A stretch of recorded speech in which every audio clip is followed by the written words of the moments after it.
Hey guys, Norm Geisler here. It has been a fat minute since we have last spoken.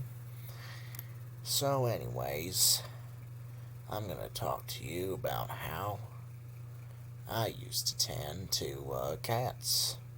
Yeah, I was a proud cat owner, and many of you are wondering what I did with the cats.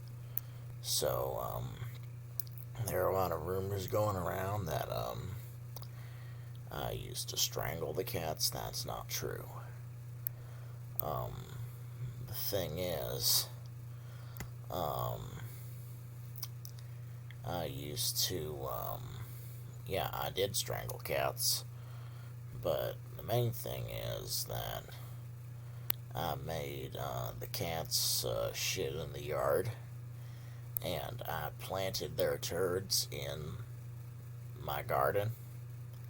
That's like the biggest thing. So yeah, I hope he grossed you guys out. I'm back, motherfuckers.